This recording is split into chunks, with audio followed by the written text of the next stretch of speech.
Le soleil de fin d'après-midi baignait le jardin impeccablement entretenu du château de Valois, projetant des ombres allongées sur la pelouse parfaitement tondue. Au centre de la cour, deux petites silhouettes couraient et riaient, leurs cheveux dorés scintillant sous la lumière. Théo et Chloé, les jumeaux de 6 ans, étaient pris dans une partie de chat animée, leurs cris joyeux résonnant dans l'air paisible de la banlieue cossue de Neuilly-sur-Seine. À l'intérieur de la demeure, à travers une fenêtre du premier étage, Juliette observait ses jeunes frères et sœurs avec un sourire las.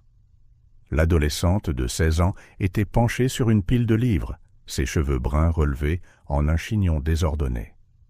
Elle soupira, reportant son attention sur les équations de chimie qu'elle peinait à comprendre. Le son lointain des rires des jumeaux était une distraction bienvenue du stress de ses études. Au rez-de-chaussée, Isabelle de Valois s'affairait, jetant des vêtements dans une valise ouverte sur le lit king size. À 42 ans, Isabelle conservait l'élégance et la beauté qui avaient attiré l'attention de Jean-Pierre de Valois 5 ans plus tôt. Ses yeux bleus, habituellement calmes, reflétaient maintenant un mélange d'anxiété et d'excitation. « Jean-Pierre » appela-t-elle, sa voix résonnant dans la maison. « As-tu vu mon chargeur de téléphone ?» De l'autre côté du couloir, la voix profonde de Jean-Pierre répondit « Je l'ai déjà mis dans ton sac, ma chérie. » Isabelle sourit, reconnaissante de l'efficacité de son mari. Jean-Pierre de Valois, à 51 ans, était l'image même du succès. Grand, soigné, toujours impeccablement vêtu de costumes coûteux. Son empire financier était à la fois admiré et envié dans ses cercles sociaux. Fermant la valise, Isabelle descendit et trouva Jean-Pierre dans le hall d'entrée. Il la salua d'un rapide baiser sur la joue. « Es-tu sûr que tout ira bien avec les enfants ?» demanda Isabelle, l'inquiétude évidente dans sa voix. Ce voyage d'affaires était survenu si soudainement. Jean-Pierre sourit d'un air rassurant. « Ne t'inquiète pas, ma chérie. Juliette peut t'aider avec les jumeaux, et je promets de ne pas m'ensevelir sous le travail. Va et impressionne ses investisseurs. » Isabelle hocha la tête, reconnaissante de son soutien. Ces dernières années, elle avait repris sa carrière dans le monde de l'entreprise, et ce voyage représentait une opportunité importante. Elle sortit dans le jardin pour dire au revoir aux jumeaux. Théo et Chloé coururent vers elle, leurs petites mains s'agrippant à sa jupe. « Maman, tu es vraiment obligée de partir ?» demanda Chloé, ses grands yeux bleus embués de tristesse. Isabelle s'agenouilla, les serrant tous les deux dans ses bras. « Oui, mon amour, mais je serai bientôt de retour, je le promets. Soyez sages pour papa Jean-Pierre et Juliette, d'accord ?» Théo hocha la tête solennellement. « Nous prendrons soin de la maison pour toi, maman. » Avec un dernier câlin et des baisers sur leur front, Isabelle se releva. Juliette était descendue et se tenait sur le pas de la porte arrière, observant la scène. « Juliette, chérie, » appela Isabelle. « Veille sur tes frères et sœurs, d'accord ? Et n'étudie pas trop. » Juliette roula des yeux d'un air enjoué. « Compris, maman. Bon voyage. » D'un dernier signe de la main, Isabelle monta dans la voiture qui l'attendait. Alors que le véhicule s'éloignait, elle observa dans le rétroviseur l'image de sa famille rassemblée devant la maison. Jean-Pierre, grand et imposant, avec un bras autour de Juliette, et les jumeaux agitant la main avec enthousiasme. Une pointe d'anxiété la saisit, mais elle la repoussa rapidement. Tout irait bien. De retour à l'intérieur de la maison, Jean-Pierre ferma la porte et se tourna vers les enfants. « Alors, qui veut une pizza pour le dîner ?» Les jumeaux poussèrent des cris de joie, tandis que Juliette se contenta de sourire, reconnaissante d'avoir une soirée sans cuisine. « Super !» dit Jean-Pierre, son sourire n'atteignant pas tout à fait ses yeux. « Juliette, peux-tu passer la commande ? Je dois terminer quelques petites choses dans mon bureau avant le dîner. » Juliette hocha la tête, regardant Jean-Pierre monter les escaliers vers son bureau privé. Un instant, elle ressentit un étrange malaise, mais elle l'écarta, se concentrant sur le divertissement des jumeaux en attendant la pizza. Le reste de l'après-midi s'écoula sans incident. Les jumeaux jouèrent dans le jardin jusqu'au crépuscule, lorsque Juliette les appela à l'intérieur. Jean-Pierre resta dans son bureau, le son occasionnel de sa voix au téléphone étant le seul signe de sa présence. En aidant Théo et Chloé à se préparer pour leur bain, Juliette ne put s'empêcher de remarquer le silence inhabituel qui semblait s'être installé dans la maison. C'était comme si l'absence d'Isabelle avait créé un vide, une tension subtile qui flottait dans l'air. Plus tard, après un dîner pizza dans le salon, Jean-Pierre mangea rapidement avant de retourner à son bureau.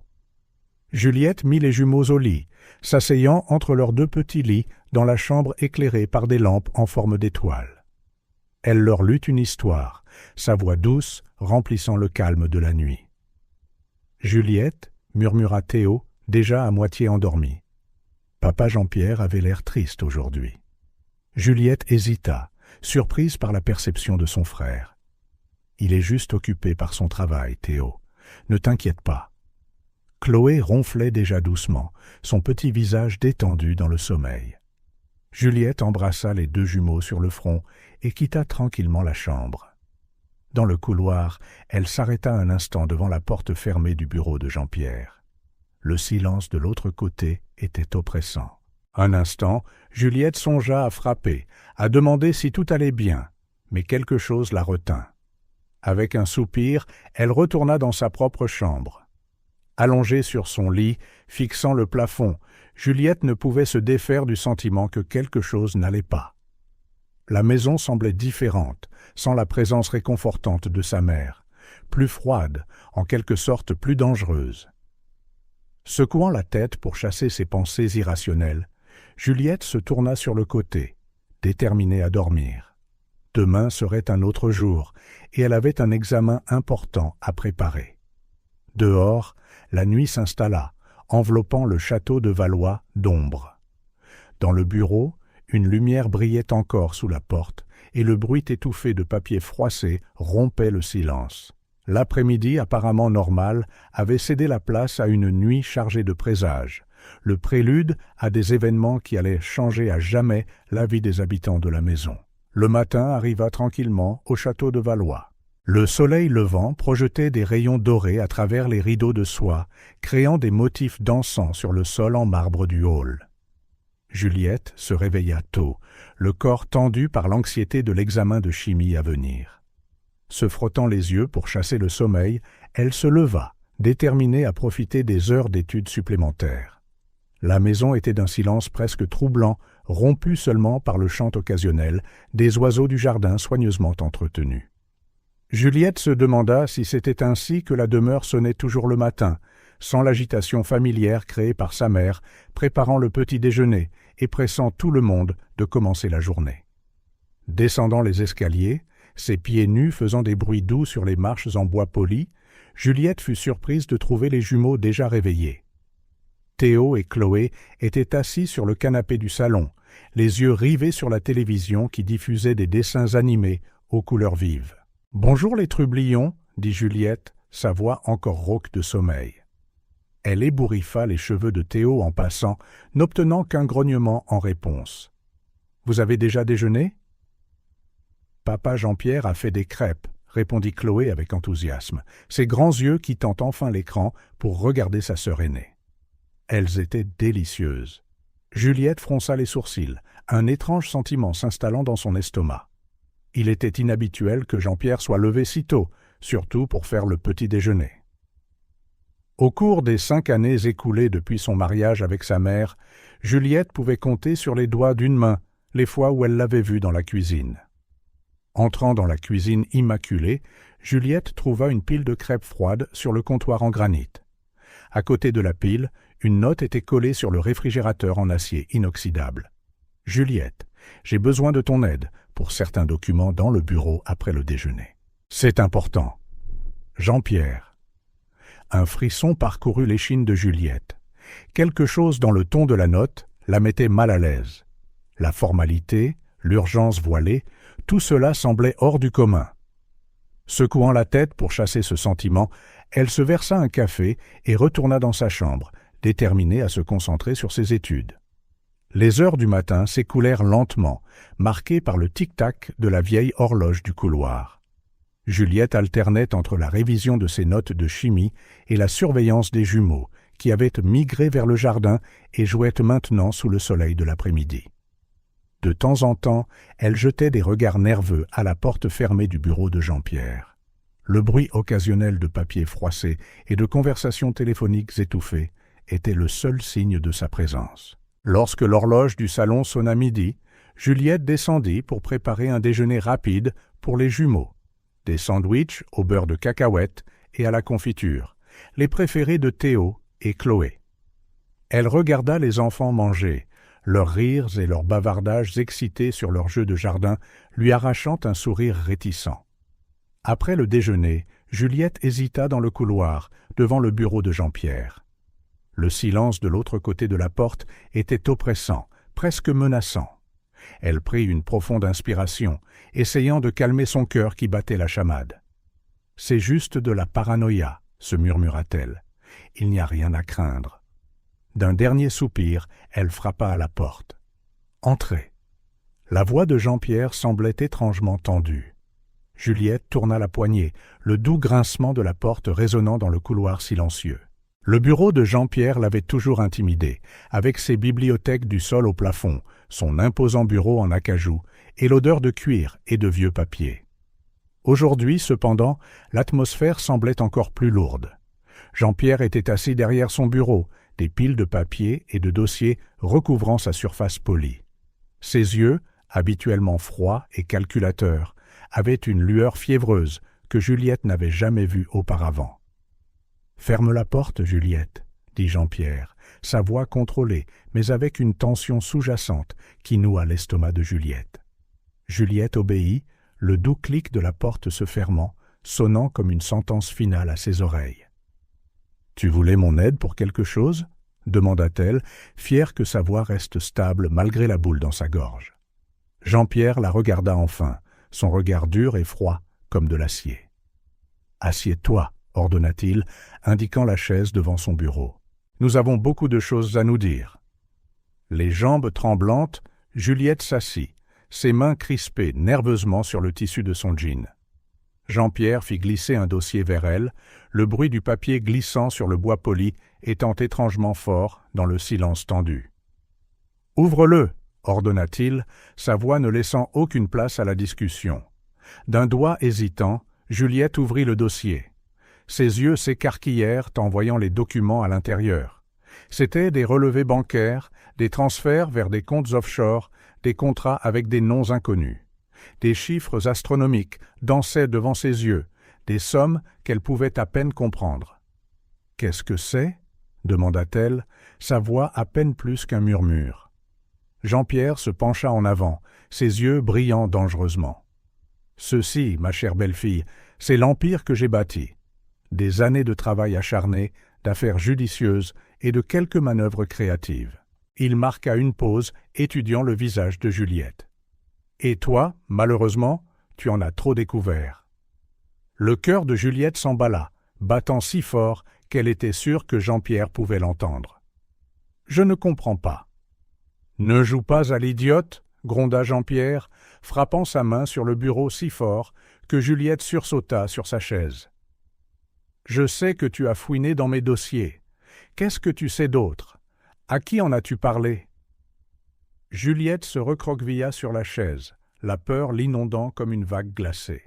« Je n'ai parlé à personne, je le jure. » Les souvenirs des derniers jours affluèrent dans son esprit.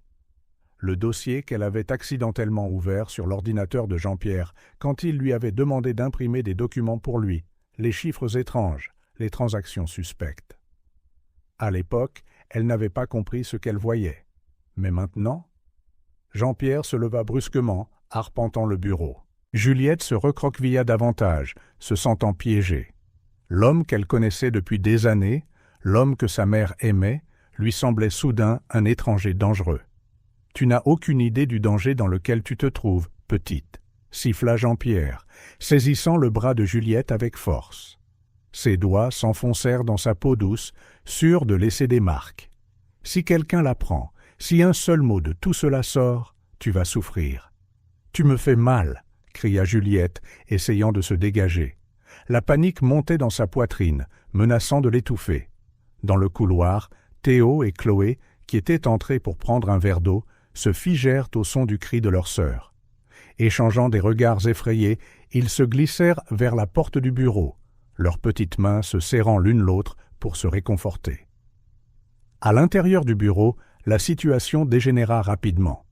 Jean-Pierre, perdant le sang-froid dont il était si fier, secoua violemment Juliette. « Tu vas te taire, compris ? Ou les conséquences seront terribles pour toi et ta précieuse famille. » Les menaces de Jean-Pierre résonnaient dans les oreilles de Juliette, se mêlant au son du sang qui battait à ses tempes. Des images de sa mère, de Théo et Chloé défilèrent dans son esprit. Sa peur pour elle-même fut soudainement éclipsée par la terreur de ce que Jean-Pierre pourrait leur faire. Dans un moment de clarté désespérée, Juliette fit la seule chose à laquelle elle pouvait penser. Elle remplit ses poumons et cria aussi fort qu'elle le pouvait. « Au secours, appelez le 112 !» Le cri de Juliette résonna dans la maison, surprenant les jumeaux. Théo, toujours le plus courageux des deux, attrapa la main de Chloé. « Viens !» murmura-t-il d'urgence, « nous devons aider Juliette. » Jean-Pierre, momentanément stupéfait par le cri soudain, lâcha Juliette. Elle saisit l'occasion pour courir vers la porte, son cœur battant furieusement. La liberté, la sécurité n'étaient qu'à quelques pas. Mais Jean-Pierre fut plus rapide. Avec un grognement de colère, il l'attrapa par la taille, la jetant au sol avec force. L'air quitta les poumons de Juliette sous l'impact, des étoiles dansant dans sa vision. Dehors, Théo et Chloé entendirent le bruit sourd du corps de Juliette heurtant le sol, suivi des bruits d'une lutte. Terrifiés, ils essayèrent d'ouvrir la porte pour la trouver verrouillée. « Juliette! Juliette !» cria Chloé, martelant la porte de ses petites mains. Des larmes coulaient sur son visage rond, sa peur pour sa sœur aînée éclipsant sa propre terreur. À l'intérieur du bureau, Juliette luttait désespérément contre Jean-Pierre, qui essayait de la bâillonner avec une cravate en soie. Le tissu doux, autrefois symbole de richesse et de pouvoir, était maintenant devenu un instrument de silence forcé. « Arrête de te débattre, petite idiote !»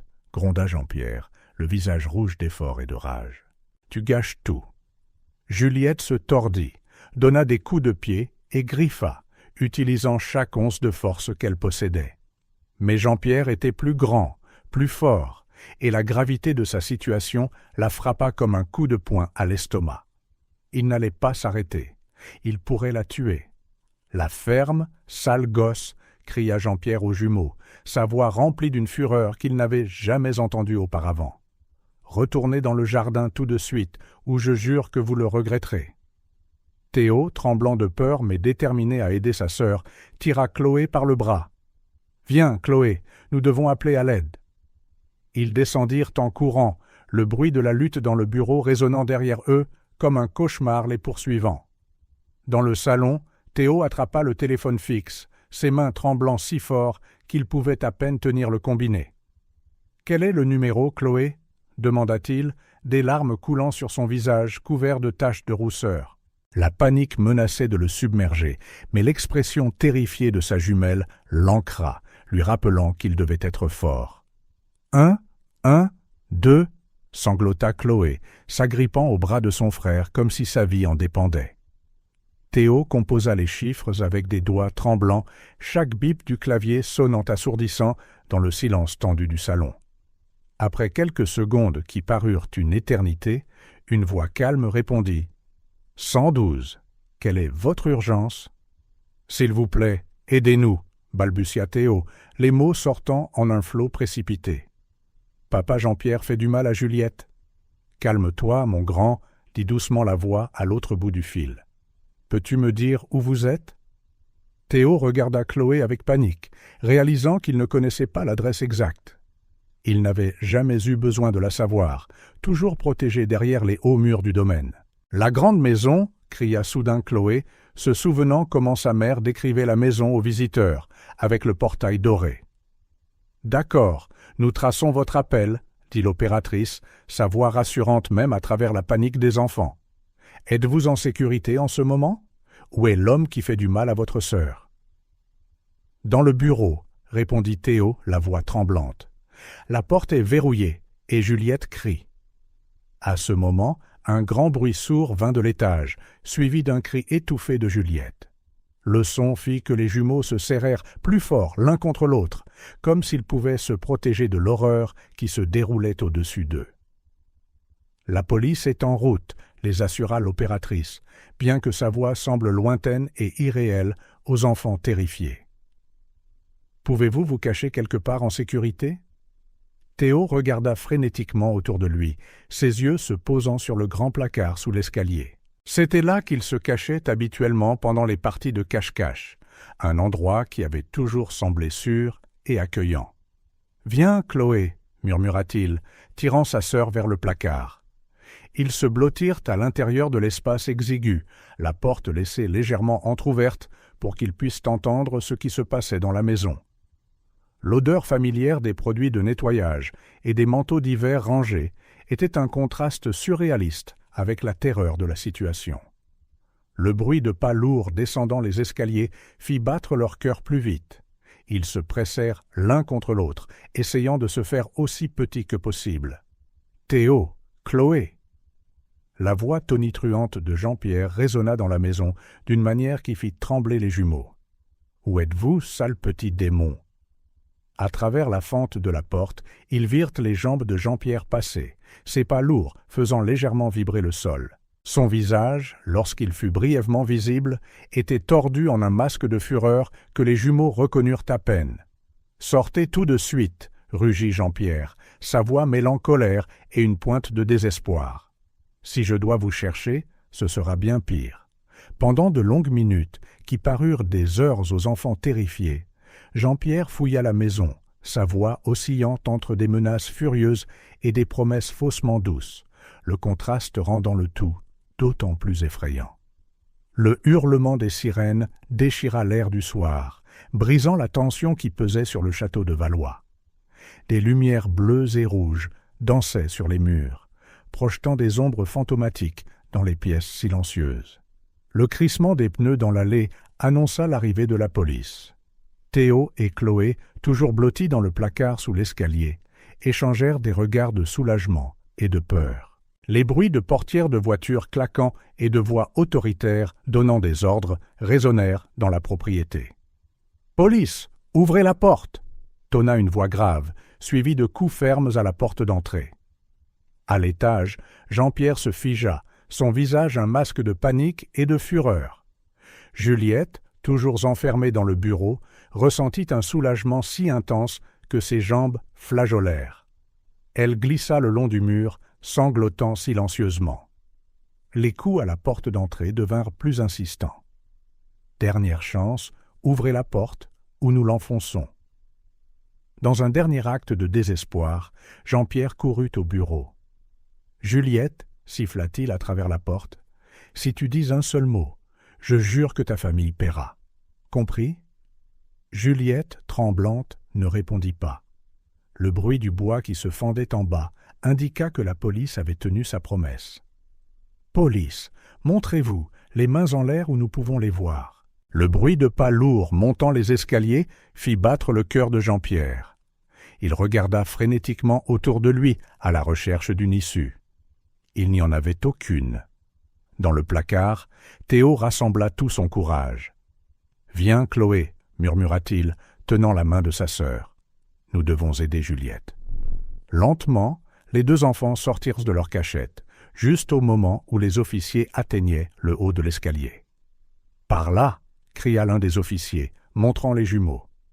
Immédiatement, une femme officier s'approcha, s'agenouillant à leur niveau. « C'est bon maintenant, » dit-elle doucement. « Vous êtes en sécurité. Où est votre sœur ?» Théo, les larmes aux yeux, montra le couloir. Dans le bureau. Papa Jean-Pierre l'a enfermé.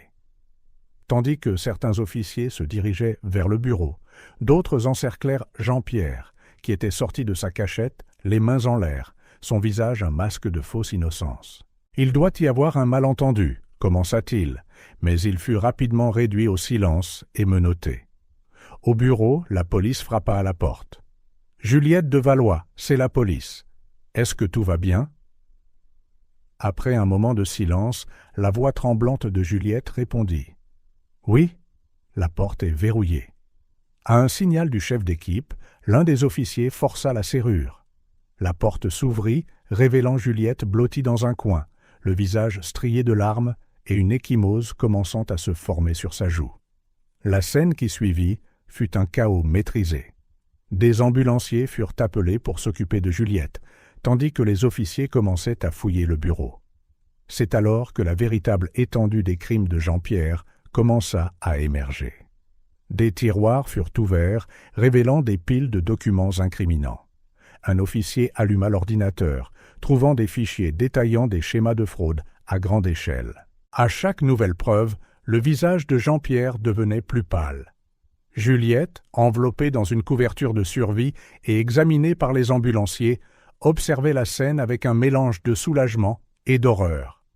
Ses yeux croisèrent brièvement ceux de Jean-Pierre, et ce qu'elle y vit, un mélange de rage, de peur et quelque chose qui ressemblait presque à de la supplication, la fit frissonner. Mademoiselle de Valois s'approcha doucement un détective. « Je sais que vous avez traversé une épreuve, mais nous avons besoin de votre déclaration. Pouvez-vous nous dire ce qui s'est passé ?» Juliette déglutit, jetant un regard nerveux à Jean-Pierre qui était conduit hors du bureau. « Il ne peut plus vous faire de mal, » l'assura le détective Dupont. « Vous êtes en sécurité maintenant. » Avec un soupir tremblant, Juliette commença à parler. Elle leur raconta comment, quelques semaines auparavant, elle était tombée accidentellement sur des fichiers étranges sur l'ordinateur de Jean-Pierre en cherchant un dossier scolaire qu'il lui avait envoyé par email pour l'imprimer. « Je n'ai pas tout compris, » dit-elle doucement, « mais il y avait des chiffres énormes, des noms de sociétés dont je n'avais jamais entendu parler, et des instructions pour transférer de l'argent sur des comptes offshore. » Le détective hocha la tête, prenant des notes. « Et que s'est-il passé aujourd'hui ?» Juliette ferma les yeux, le souvenir encore frais et douloureux. « Il m'a demandé de venir au bureau, a dit qu'il avait besoin d'aide pour des documents. Mais quand je suis arrivée... » Sa voix faiblit. « Il savait, » continua-t-elle après un moment, « il savait que j'avais vu quelque chose. Il a commencé à me menacer, disant que si je parlais à quelqu'un, notre famille souffrirait. Il est devenu violent. » Tandis que Juliette poursuivait son récit, en bas, Théo et Chloé étaient doucement interrogés par une assistante sociale. Les enfants, encore effrayés, racontèrent les cris qu'ils avaient entendus et comment ils avaient composé le 112. « Vous avez été très courageux, » dit l'assistante sociale, offrant un sourire réconfortant. « Vous avez sauvé votre sœur. » Dehors, au château, une foule de voisins curieux s'était rassemblée, tenus à distance par un cordon de police. Les flashs des appareils photos et les murmures des journalistes indiquaient que la nouvelle se propageait déjà. De retour au bureau, les enquêteurs firent une découverte choquante. Un coffre-fort, dissimulé derrière un tableau, contenait non seulement d'autres documents incriminants, mais aussi une quantité substantielle d'argent liquide en diverses devises et une collection de passeports sous différents noms, tous avec la photo de Jean-Pierre. « Chef » appela l'un des officiers, tenant l'un des passeports. « Je crois que nous avons un problème plus grand que nous le pensions. Cet homme, il n'est peut-être pas celui qu'il prétend être. » Le détective en charge fronça les sourcils, la gravité de la situation s'aggravant. Il se tourna vers Juliette, qui observait les yeux écarquillés. « Mademoiselle de Valois, depuis combien de temps Jean-Pierre est-il votre beau-père » Juliette cligna des yeux, confuse par la question. « 5 ans.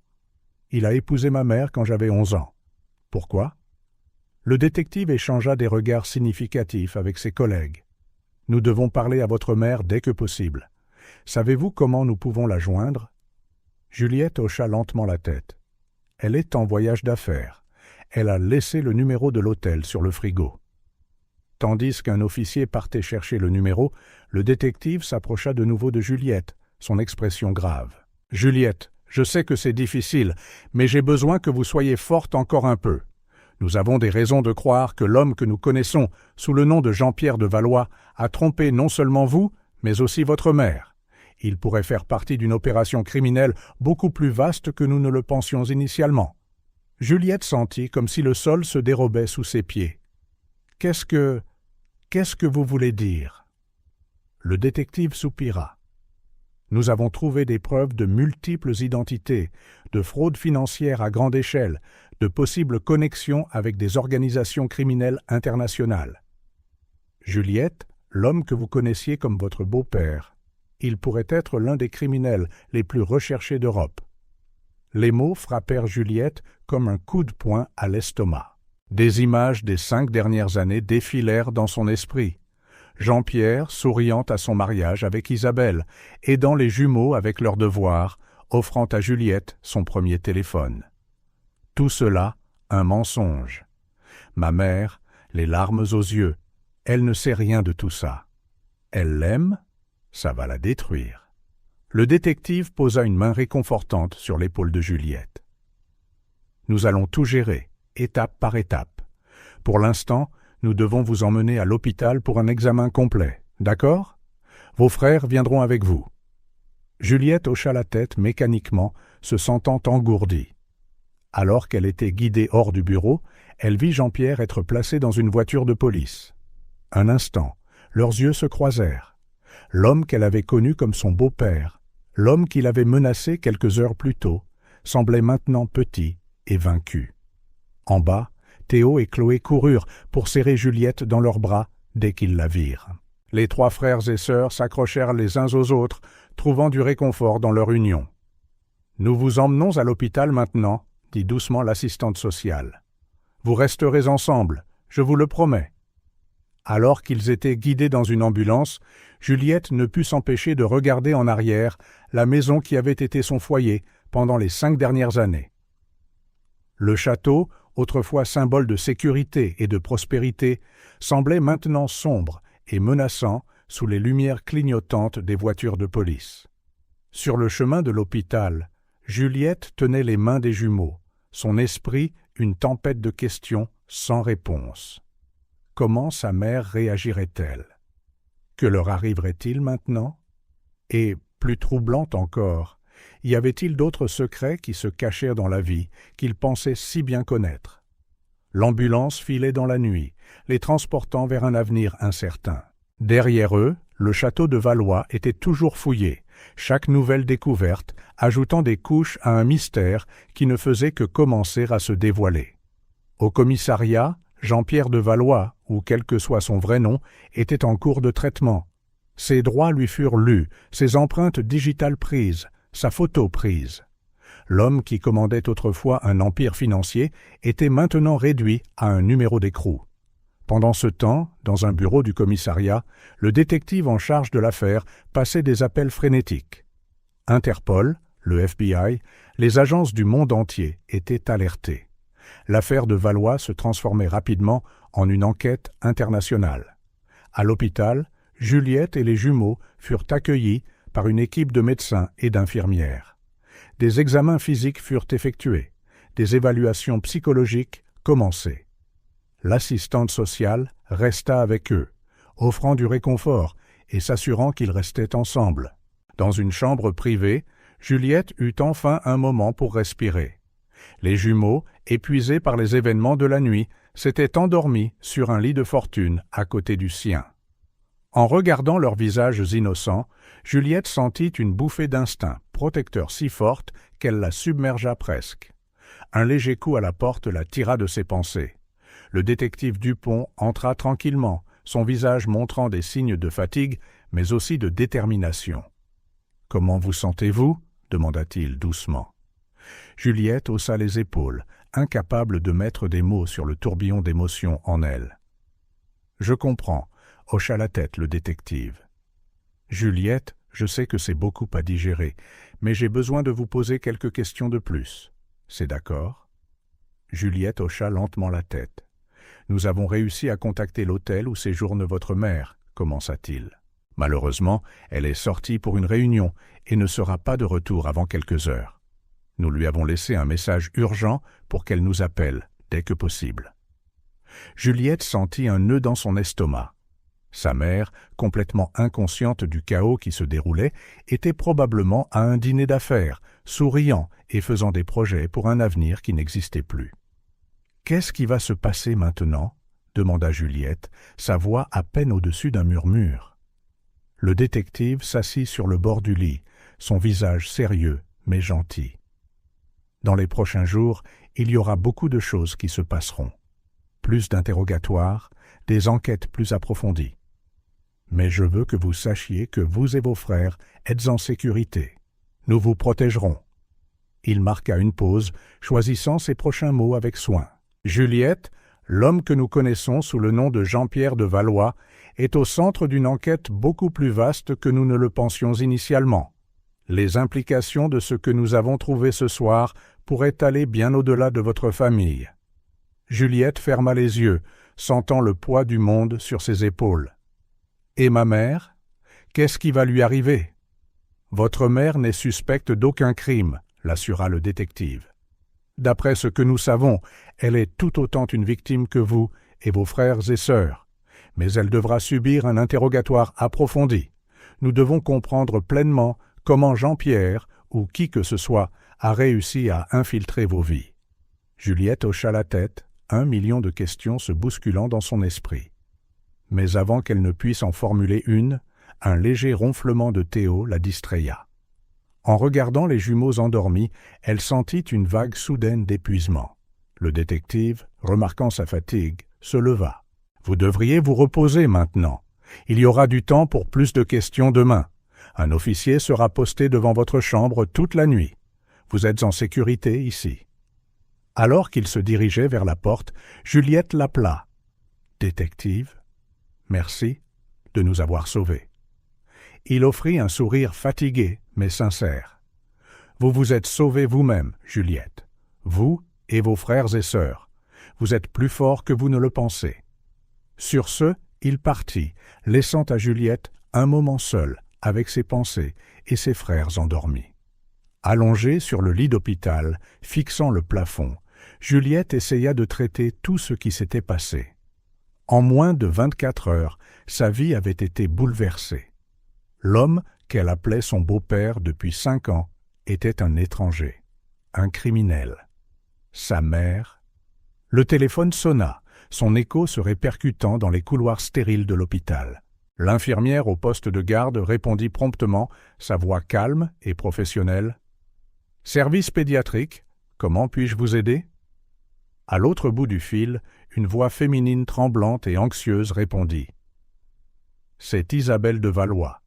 J'ai reçu un message concernant mes enfants. Sont-ils là ?» L'infirmière hésita un instant, reconnaissant le nom. « Madame de Valois, oui, vos enfants sont ici. Ils sont en sécurité. La police attend de vous parler. Quand pouvez-vous arriver ?»« Je suis à l'aéroport maintenant, » répondit Isabelle, la voix brisée. « Je serai là dans une demi-heure. S'il vous plaît, dites à mes enfants que j'arrive. » Raccrochant le téléphone, Isabelle se précipita vers le taxi qui l'attendait, son cœur battant à tout rompre. Le trajet jusqu'à l'hôpital sembla interminable, chaque feu rouge une torture. Son esprit tourbillonnait de possibilités terribles, les quelques détails qu'elle avait appris étant insuffisants pour calmer sa panique. Quand elle arriva enfin à l'hôpital, Isabelle sauta pratiquement du taxi avant qu'il ne soit complètement arrêté. Elle courut à la réception, ses talons claquant sur le sol en linoléum. « Mes enfants » haleta-t-elle à la réceptionniste, « de Valois.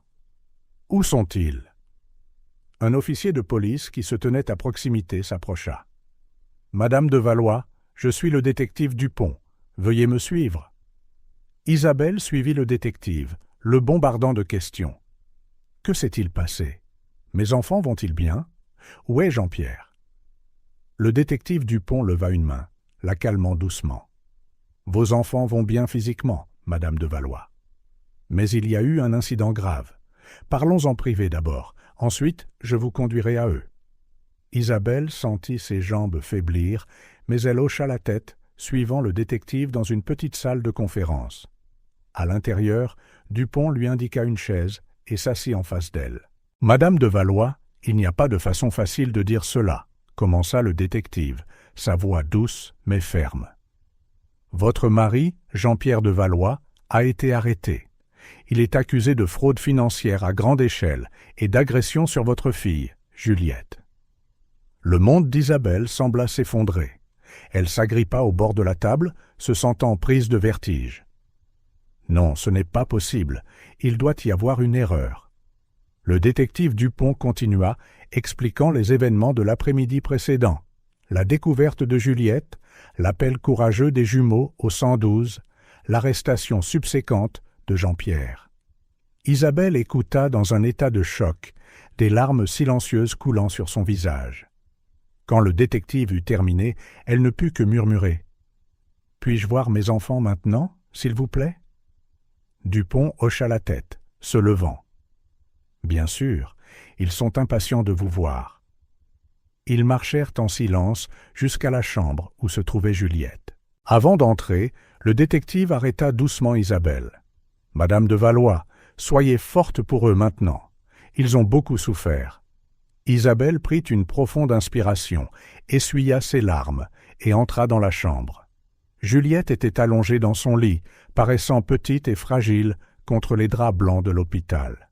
Ses yeux s'écarquillèrent quand elle vit sa mère, et en un instant, elle redevint la petite fille effrayée qui avait besoin de réconfort. « Maman !» sanglota Juliette, tendant les bras. Isabelle se précipita vers sa fille, la serrant étroitement. « Oh, mon amour, mon bébé, je suis là maintenant. Tout va bien. » Pendant plusieurs minutes, mère et fille restèrent ainsi, enlacées, pleurant ensemble. Isabelle murmurait des mots de réconfort, caressant les cheveux de Juliette, tandis que son propre esprit tourbillonnait de culpabilité et d'horreur pour ce qui s'était passé. Un petit bruit à la porte fit se retourner Isabelle. Théo et Chloé se tenaient là, se tenant la main, regardant leur mère avec un mélange de soulagement et de peur. « Venez ici, mes amours !» appela Isabelle, ouvrant les bras. Les jumeaux coururent vers le lit, se jetant dans les bras de leur mère. Isabelle les serra fort, avec Juliette, formant un cercle protecteur autour de ses enfants. « Vous avez été si courageux !» murmura Isabelle, embrassant la tête des jumeaux. « Si courageux. » Théo leva les yeux, ses yeux grands et sérieux. « Maman, c'est papa Jean-Pierre qui est méchant ?» Le cœur d'Isabelle se brisa à cette question. Elle hésita, cherchant les mots justes. « Jean-Pierre a fait de très mauvaises choses, mon chéri.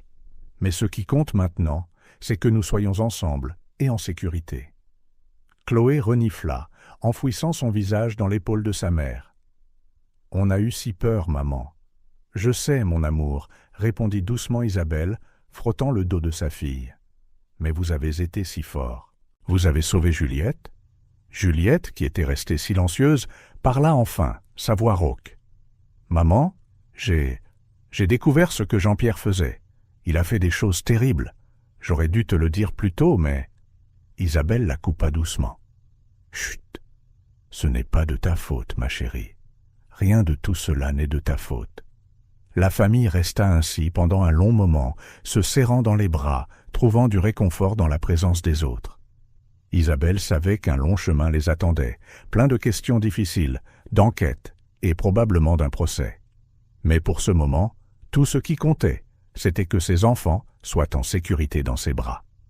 Finalement, le détective Dupont frappa doucement à la porte. « Madame de Valois, désolé de vous interrompre, mais nous devons discuter de quelques questions pratiques. » Isabelle hocha la tête, réticente à quitter ses enfants, mais sachant qu'elle devait faire face à la réalité de la situation. « Mes enfants, dit-elle doucement, je dois parler au détective un instant. Ça va aller ici ?» Tous les trois hochèrent la tête, s'accrochant toujours les uns aux autres. Juliette, en tant qu'aînée, prit un air protecteur, tirant les jumeaux plus près d'elle. « On sera bien, maman, » dit-elle, sa voix plus forte maintenant. « Va faire ce que tu as à faire. » Isabelle embrassa chacun de ses enfants avant de suivre le détective hors de la chambre. Dans le couloir, elle s'autorisa un moment de faiblesse, s'appuyant contre le mur et fermant les yeux. « Comment allons-nous traverser ça ?» murmura-t-elle, plus à elle-même qu'au détective. Dupont posa une main rassurante sur l'épaule d'Isabelle. « Un jour à la fois, Madame de Valois. Votre famille est forte. Vous vous en sortirez ensemble. » Isabelle ouvrit les yeux, trouvant de la force dans la certitude du détective. Elle redressa les épaules, prête à affronter tout ce qui viendrait. « D'accord, » dit-elle, sa voix gagnant en fermeté. « Que devons-nous faire maintenant ?» Pendant plusieurs minutes, la famille resta là, enlacée en silence, chaque membre puisant réconfort et force l'un de l'autre. La chambre d'hôpital, avec ses murs blancs et le bip doux des machines, semblait être un monde à part, un refuge temporaire contre la tempête qui se déchaînait au-delà de ses portes. Isabelle caressa doucement les cheveux de Juliette, tandis que les jumeaux se blottissaient sur ses genoux. Le choc initial commençait à céder la place à un profond épuisement, mais aucun d'entre eux ne voulait se séparer. « Maman » rompit enfin le silence Juliette, sa voix petite et incertaine. « Qu'est-ce qui se passe maintenant ?» Isabelle prit une profonde inspiration, cherchant des mots de réconfort et de certitude qu'elle ne ressentait pas elle-même. « Maintenant, mon amour, nous allons veiller les uns sur les autres. Ce sera difficile pendant un certain temps, mais nous sommes ensemble, et c'est ce qui compte. » Théo leva la tête, ses grands yeux remplis d'inquiétude. « On va devoir déménager, quitter notre maison ?» La question prit Isabelle par surprise. Elle n'avait même pas commencé à considérer les implications pratiques de ce qui s'était passé. Le château, les voitures de luxe, tout pouvait être lié au crime de Jean-Pierre. « Je ne sais pas, mon chéri, » admit-elle, sa voix tremblant légèrement. « Mais peu importe où nous sommes. Tant que nous sommes ensemble, nous serons à la maison. » Chloé, qui était restée silencieuse jusqu'alors, serra la main de sa mère. « On pourra avoir un chien dans notre nouvelle maison ?»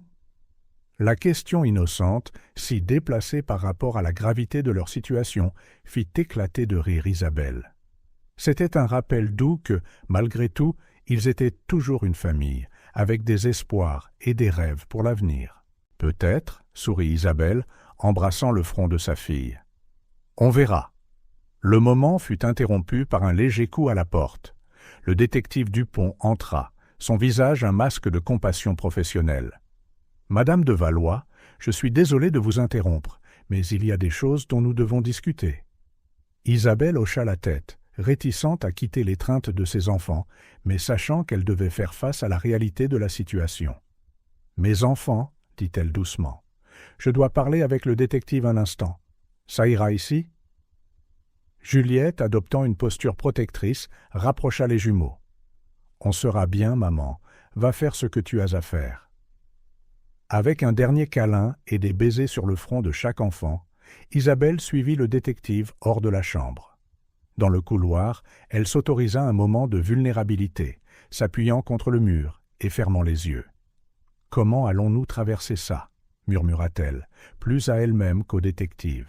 Dupont posa une main rassurante sur l'épaule d'Isabelle. « Un jour à la fois, Madame de Valois.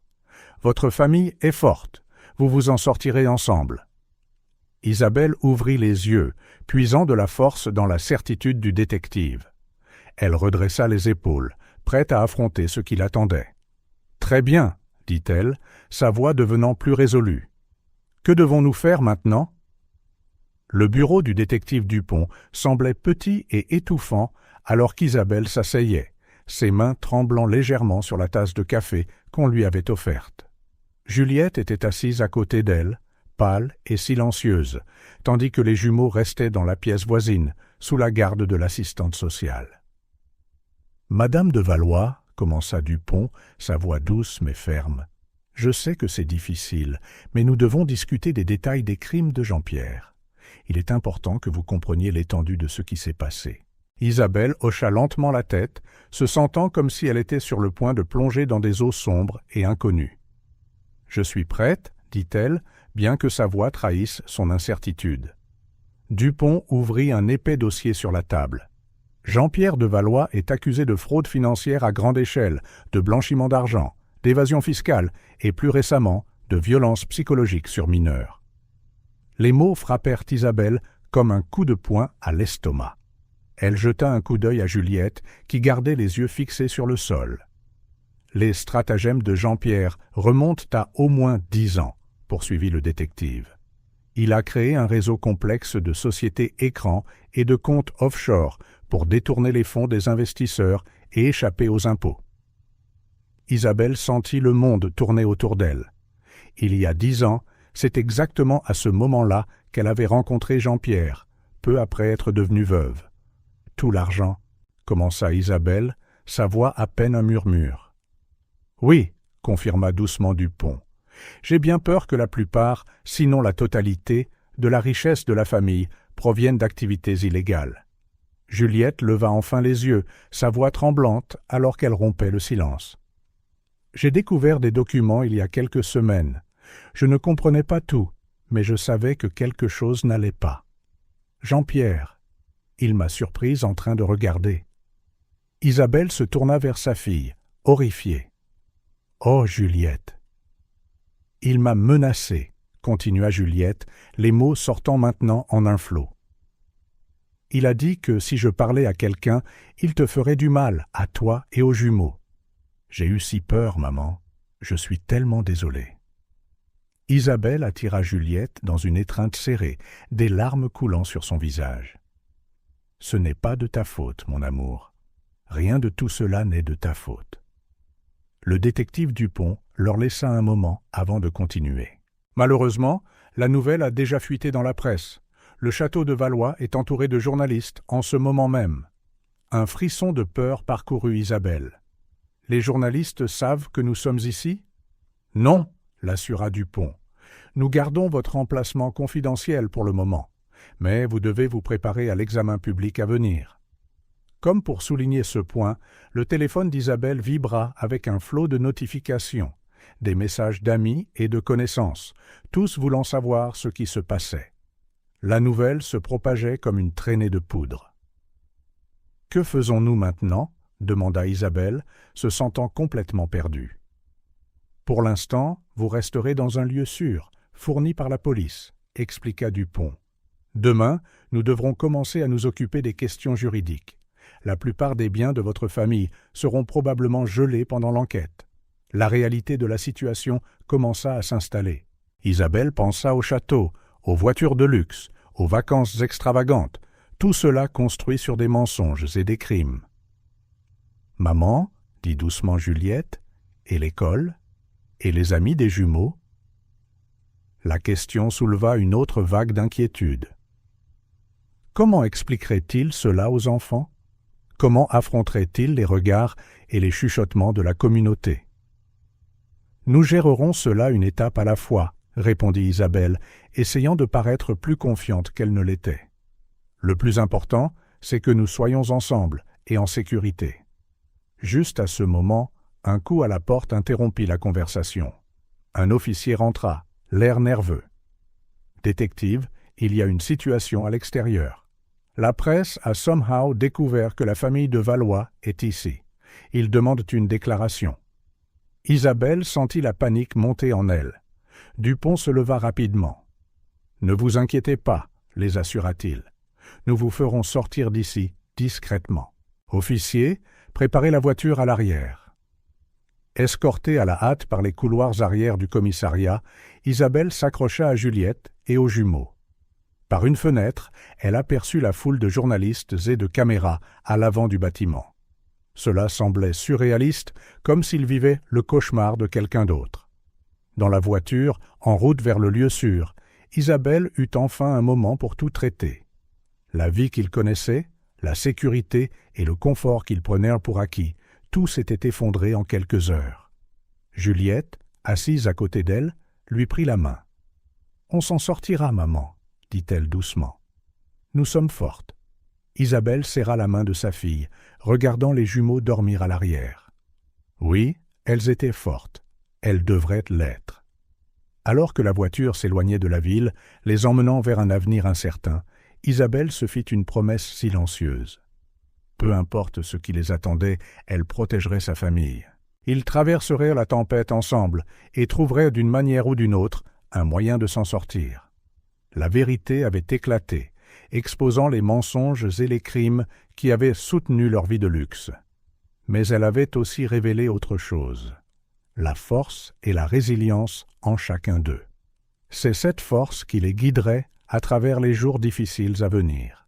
L'aube se leva avec un calme trompeur sur le château de Valois. Sous l'escorte discrète d'officiers en civil, Isabelle, Juliette et les jumeaux entrèrent dans la maison qu'ils appelaient autrefois leur foyer. Leur objectif était simple et douloureux, récupérer uniquement l'essentiel avant de tout laisser derrière eux. Isabelle traversa les pièces familières avec des yeux distants, comme si elle voyait tout pour la première fois. Chaque objet de luxe, chaque meuble coûteux, semblait maintenant souillé, un rappel constant des mensonges de Jean-Pierre. « Maman ?» La voix de Juliette la ramena au présent. « Qu'est-ce qu'on doit prendre ?»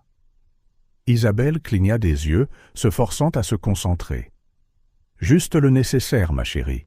Les vêtements, les documents importants, les objets personnels qui comptent vraiment pour toi. » Les jumeaux, Théo et Chloé, s'accrochaient l'un à l'autre, observant leur mère et leur sœur aînée se déplacer dans la maison. Leurs grands yeux effrayés suivaient chaque mouvement, comme s'ils craignaient qu'une chose terrible ne se reproduise à tout moment. « Je peux prendre Monsieur Câlin ?» demanda timidement Chloé, tenant son ours en peluche préféré. Le cœur d'Isabelle se serra. « Bien sûr que tu peux, ma chérie.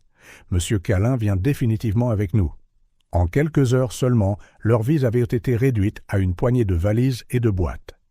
Le détective Dupont, supervisant le processus, s'approcha d'Isabelle avec une expression grave. « Madame de Valois, je sais que c'est difficile, mais nous devons sceller la maison maintenant.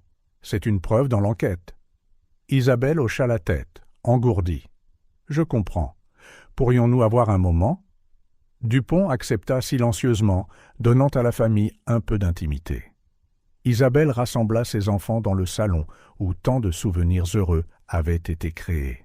« Mes enfants, » commença-t-elle, la voix tremblante, « je sais que c'est effrayant et déroutant, mais je veux que vous vous souveniez que, peu importe où nous allons, nous serons ensemble. Et c'est ce qui compte vraiment. » Juliette, faisant preuve d'une maturité au-delà de son âge, serra les jumeaux dans ses bras.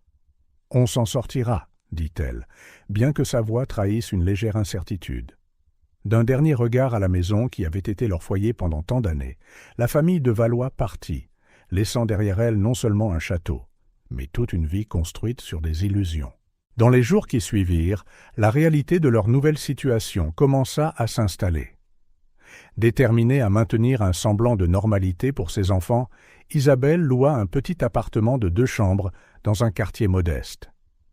Le contraste avec leur précédente vie luxueuse était frappant. L'appartement était exigu, les meubles basiques, et bien que sûr, le quartier était loin de l'environnement exclusif qu'ils connaissaient autrefois. Isabelle passait ses soirées à éplucher des piles de documents, essayant de comprendre toute l'étendue des dommages financiers causés par Jean-Pierre. Les dettes étaient astronomiques, et la plupart de leurs actifs avaient été gelés pour enquête. « Comment allons-nous payer tout ça ?» se murmura-t-elle un soir, les larmes s'échappant enfin après que les enfants se soient couchés. Le téléphone sonnait constamment, avec des créanciers exigeant des paiements et des avocats offrant leurs services. Isabelle se sentait dépassée, mais elle savait qu'elle devait être forte pour ses enfants. Juliette, quant à elle, avait commencé une thérapie intensive. 3 fois par semaine, elle s'asseyait dans un bureau confortable, essayant de démêler le nœud d'émotions qui l'étouffait.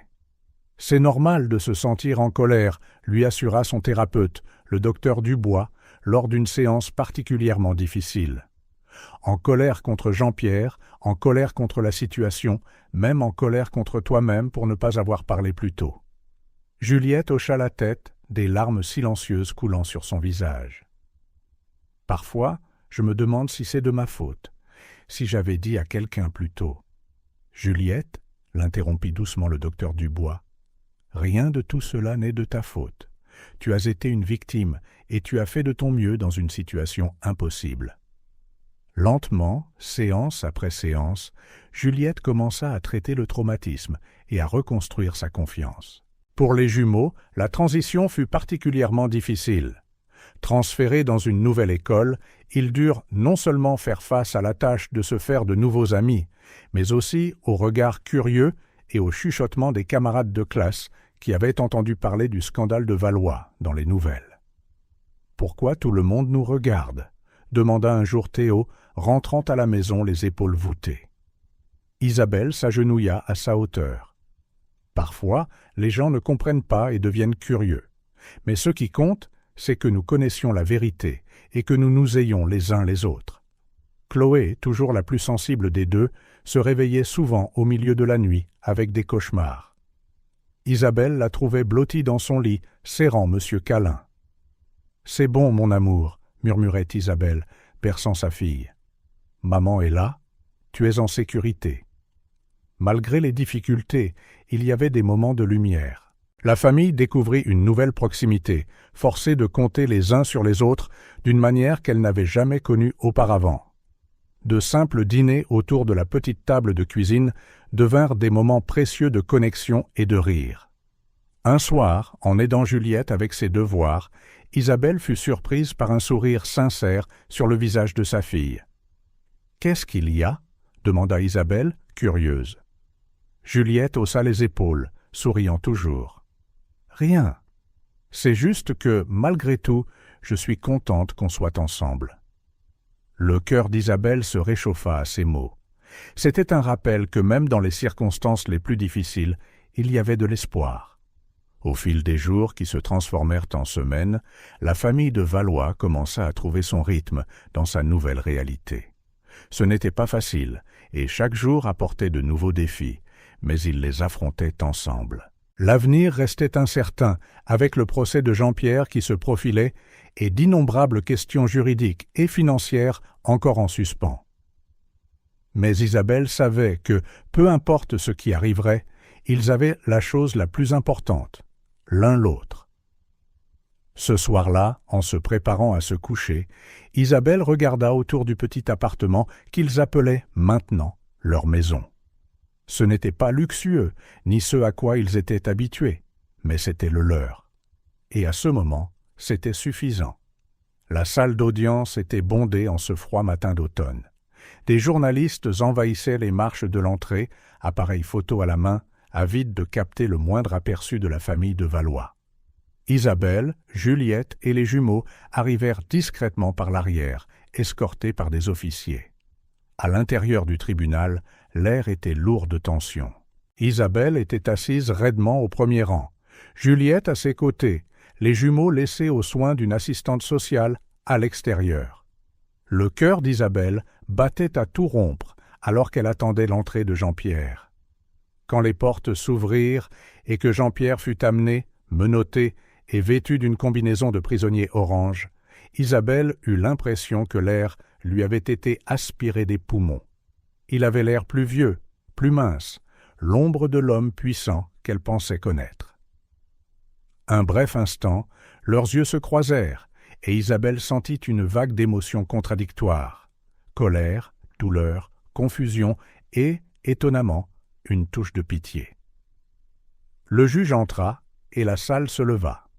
« La Cour est en session. Affaire numéro 2025, CR 789. L'État contre Jean-Pierre de Valois. » Le procureur, une femme d'âge mûr aux yeux perçants, se leva. « Votre honneur, l'État accuse Jean-Pierre de Valois de multiples crimes, notamment de fraude financière à grande échelle, de blanchiment d'argent, d'évasion fiscale et de violence psychologique sur mineurs. » Alors que le procureur décrivait les crimes de Jean-Pierre, Isabelle avait l'impression d'entendre parler de la vie d'un étranger. Chaque nouveau détail était un coup de poignard dans ses souvenirs, érodant l'image de l'homme qu'elle pensait aimer. Juliette, assise à côté de sa mère, tremblait légèrement. Isabelle lui tenait la main, sentant la force de la poigne de sa fille. L'avocat de la défense de Jean-Pierre, un homme dans un costume impeccable, plaida que son client était victime des circonstances et de mauvaises influences.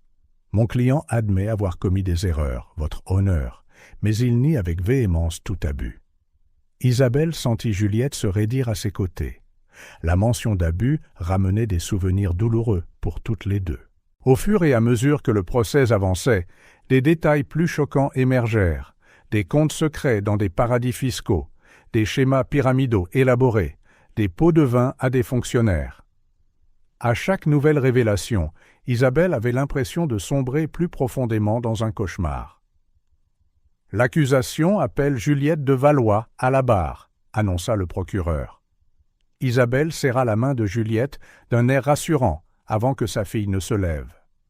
D'un pas tremblant mais la tête haute, Juliette se dirigea vers la barre. Elle évita le regard de Jean-Pierre en prêtant serment.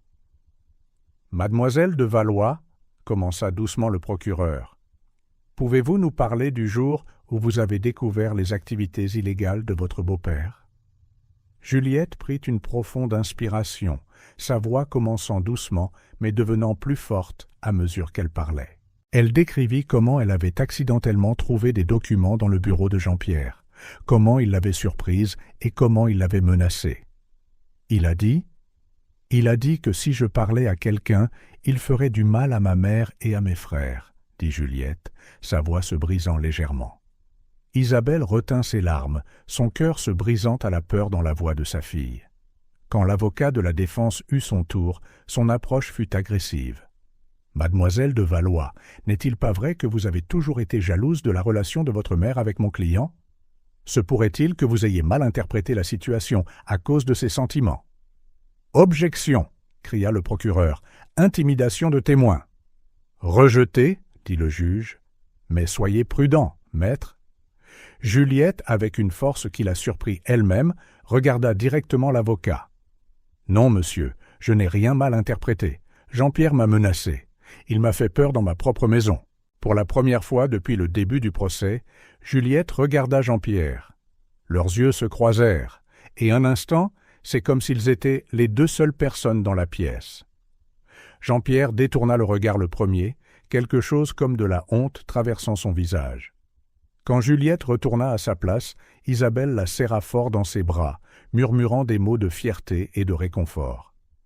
Le reste de la journée fut un torrent de témoignages techniques. Des experts comptables détaillant les complexités des schémas financiers de Jean-Pierre, des enquêteurs décrivant les preuves trouvées. Alors que le tribunal ajournait pour la journée, Isabelle se sentait épuisée, comme si elle avait couru un marathon émotionnel. En quittant le palais de justice, elle fut surprise de trouver un petit groupe de personnes tenant des pancartes de soutien. « Nous sommes avec vous, Isabelle !» cria une femme. « Reste forte, Juliette !» appela une autre voix. C'était un petit geste, mais il signifiait beaucoup. Au milieu du chaos et de la honte publique, il y avait des gens prêts à montrer leur soutien. Ce soir-là, de retour dans l'appartement exigu, la famille se rassembla dans le petit salon. Les jumeaux, sentant l'humeur lourde, se blottirent près d'Isabelle et Juliette. « Tu as été si courageuse aujourd'hui, Juliette, » dit doucement Isabelle, caressant les cheveux de sa fille. Juliette eut un petit sourire fatigué. « Je me sentais forte là-haut, maman, comme si je pouvais enfin dire la vérité. » Théo leva les yeux, ses yeux grands et curieux. « Est-ce que papa Jean-Pierre va aller en prison ?» Isabelle hésita, cherchant les mots justes. « Probablement, oui, mon chéri. Il a fait de très mauvaises choses et doit en assumer les conséquences. Mais on s'en sortira, n'est-ce pas ?» demanda Chloé, sa voix petite et incertaine. Isabelle les attira tous dans une étreinte serrée. « Oui, mon amour, ce ne sera pas facile, mais on s'en sortira. Nous nous avons les uns les autres, et c'est le plus important. » Alors que la famille s'étreignait, Isabelle sentit un tourbillon d'émotions, de la tristesse pour ce qu'ils avaient perdu, de la colère pour ce que Jean-Pierre avait fait, mais aussi une étincelle d'espoir. Le procès ne faisait que commencer et un long chemin les attendait. Mais à ce moment-là, enveloppée dans l'amour de ses enfants, Isabelle sut que, d'une manière ou d'une autre, ils s'en sortiraient ensemble. Le bruit des cartons traînés résonnait dans le petit appartement des de Valois, alors que la famille s'installait dans sa nouvelle maison. C'était un espace modeste au 3e étage d'un vieil immeuble, mais propre. 2 chambres, un salon combiné à la cuisine et une salle de bain exiguë. Bien loin du spacieux château qu'ils avaient de quitter. Isabelle posa une boîte en verre au milieu du salon, essuyant la sueur de son front. Elle regarda autour d'elle, essayant de voir le potentiel dans l'espace restreint. Les murs avaient besoin d'une nouvelle couche de peinture et les rideaux étaient vieux et délavés. Mais c'était le leur, un nouveau départ. Maman, appela Juliette depuis la cuisine, où est-ce que je mets la vaisselle? Dans le placard au-dessus de l'évier, ma chérie, répondit Isabelle, se déplaçant pour aider sa fille. Les jumeaux, Théo et Chloé, étaient assis au milieu du salon, déballant une boîte de jouets. Leurs expressions étaient un mélange de curiosité et d'appréhension alors qu'ils exploraient leur nouvel environnement. « C'est petit ici, » observa Théo, sa voix un peu triste. Isabelle s'agenouilla à côté de lui, passant une main dans ses cheveux. « C'est différent, mon chéri. Mais tu sais ce que ça veut dire? On sera plus proches les uns des autres, comme une aventure. » Chloé leva les yeux, ses yeux s'illuminant légèrement. « On peut construire un fort dans le salon ?» Isabelle sourit, reconnaissante de la résilience de ses enfants. « Bien sûr, ma chérie, dès qu'on aura fini de déballer. » Au fil de la journée, l'appartement prit progressivement forme. Des photos de famille furent accrochées au mur, des coussins colorés donnèrent vie au canapé usé, et l'arôme d'un simple dîner, des pâtes à la sauce tomate, emplit l'air. Assise autour de la petite table à manger ce soir-là, la famille partagea son premier repas dans sa nouvelle maison. Le silence initial fut rompu par Juliette. « J'ai pris une décision, » dit-elle, posant sa fourchette sur son assiette. « Je veux étudier le droit. » Isabelle regarda sa fille aînée, surprise. « Le droit, c'est... » « Waouh, Juliette, c'est une grande décision. » Juliette hocha la tête, ses yeux brillants de détermination. « Après tout ce qu'on a traversé, après avoir vu comment le système fonctionne, je veux aider d'autres personnes qui vivent des situations similaires, d'autres victimes. » La poitrine d'Isabelle se gonfla de fierté. Sa fille, qui avait tant souffert, voulait utiliser son expérience pour faire une différence. « Si c'est ce que tu veux, nous ferons en sorte que ça arrive. » Les jumeaux regardèrent leur sœur avec admiration. « Tu seras une super-héroïne avocate », s'exclama Chloé, faisant rire tout le monde.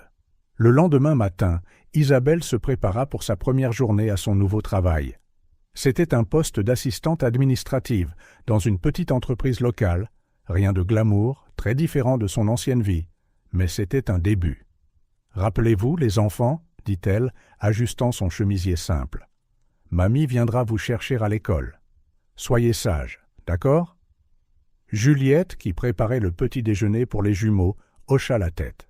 « Ne t'inquiète pas, maman, je gère tout ici. » Isabelle embrassa chacun de ses enfants avant de partir, le cœur lourd de les laisser derrière elle, mais déterminée à reconstruire leur vie. Sa journée au nouveau travail fut difficile. Isabelle, habituée à une vie de luxe et de facilité, se retrouva maintenant à faire des photocopies, à répondre au téléphone et à organiser des dossiers. Ses mains, autrefois douces et bien entretenues, lui faisaient maintenant mal après des heures de dactylographie. Mais elle persévéra, se rappelant constamment pourquoi elle faisait cela. Pendant ce temps, les jumeaux firent face à leurs propres défis. Le premier jour, dans leur nouvelle école. Main dans la main, Théo et Chloé entrèrent timidement dans leur nouvelle salle de classe. « Classe, voici Théo et Chloé de Valois », les présenta doucement l'enseignante. « Faisons en sorte qu'ils se sentent les bienvenus, d'accord ?» Il y eut quelques chuchotements parmi les élèves. Le scandale de Valois avait fait la une des journaux pendant des semaines, et même les enfants n'étaient pas à l'abri des rumeurs. « C'est vrai que ton père est en prison ?» demanda sans embâche un garçon pendant la récréation. Théo se tendit, mais Chloé s'avança. « Ce n'est pas vraiment notre père, » dit-elle, sa voix petite mais ferme. « Et on ne veut pas en parler. » Sentant la situation, l'enseignante intervint rapidement, ramenant les enfants à une activité de groupe. Progressivement, au cours de la journée, Théo et Chloé commencèrent à s'ouvrir, établissant quelques premiers liens avec leurs nouveaux camarades de classe. Ce soir-là, réunis dans leur appartement exigu, la famille partagea des histoires sur leur journée. « Comment s'est passée ta journée de travail, maman ?» demanda Juliette, aidant à mettre la table pour le dîner. Isabelle soupira, se frottant les épaules endolories.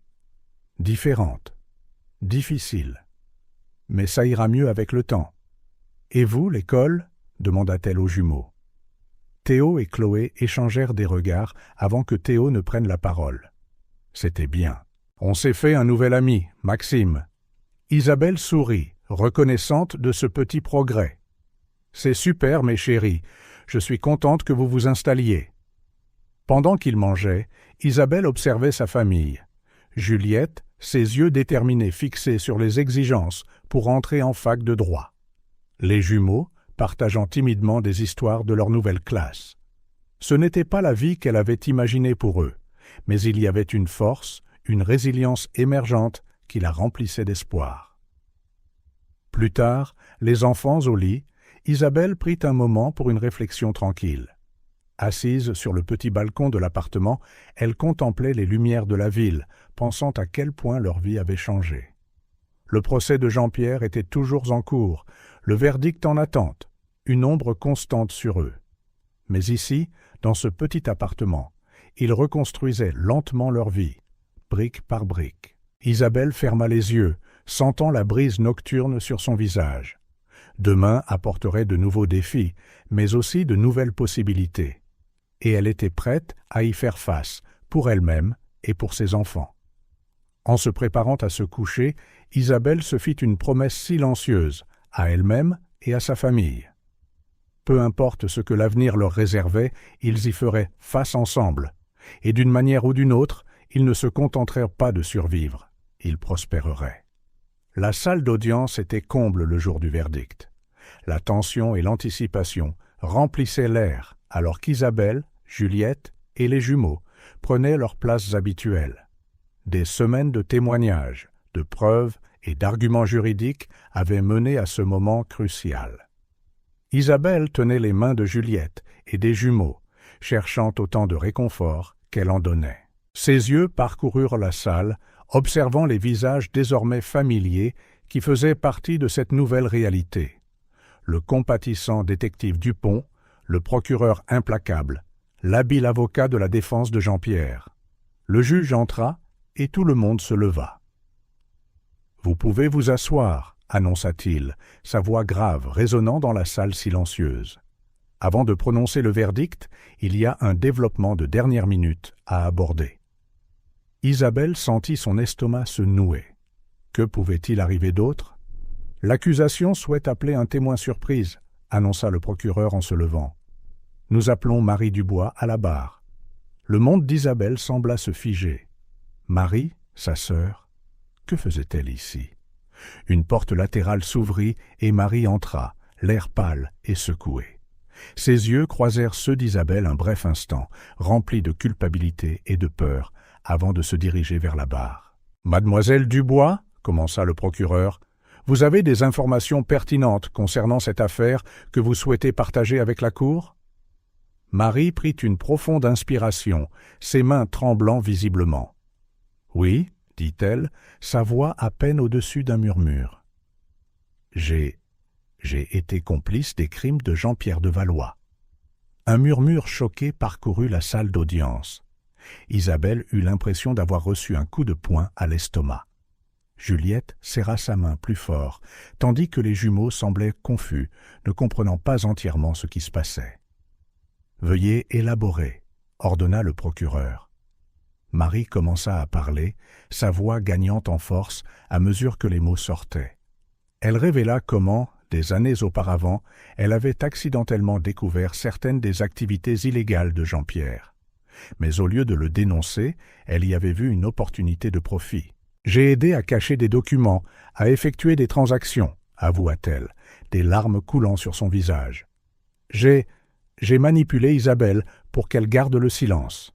Je lui ai dit que Jean-Pierre était un homme bon, qu'elle avait de la chance de l'avoir. » Isabelle ferma les yeux, se sentant mal. Toutes ces fois où Marie l'avait encouragée à faire confiance à Jean-Pierre, à rester avec lui. Tout cela avait été un mensonge. Le procureur insista, extrayant plus de détails sur l'implication de Marie dans les stratagèmes de Jean-Pierre. À chaque révélation, Isabelle avait l'impression que des parties de son passé étaient détruites, des souvenirs autrefois chéris, maintenant souillés par la trahison.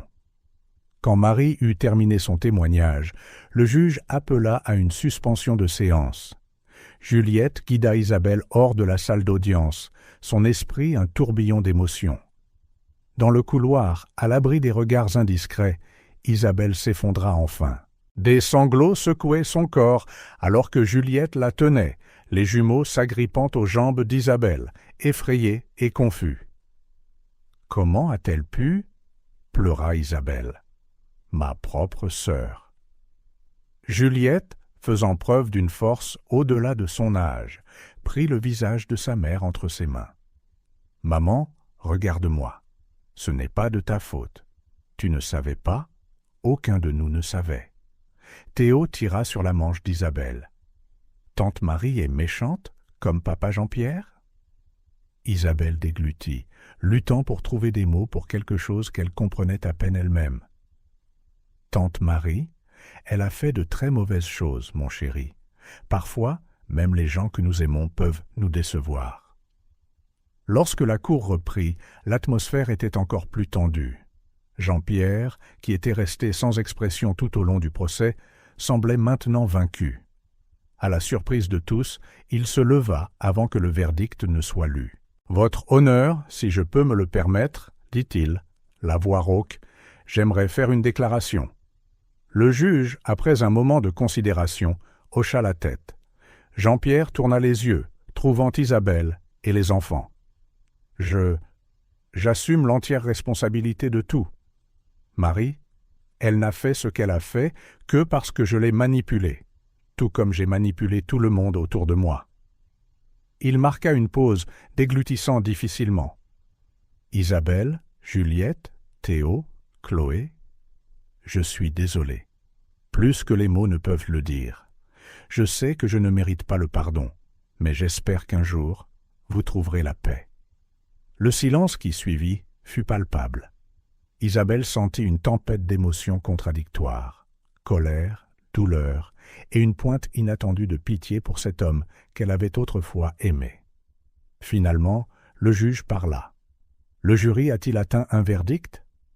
Le président du jury se leva, une enveloppe à la main. « Oui, votre honneur. Dans l'affaire de l'État contre Jean-Pierre de Valois, comment le trouvez-vous? Coupable sur tous les chefs d'accusation. Et dans l'affaire de l'État contre Marie Dubois, coupable sur tous les chefs d'accusation. » Isabelle ferma les yeux, sentant une vague d'émotions contradictoires. Soulagement, chagrin, colère, tout tourbillonnait dans la confusion.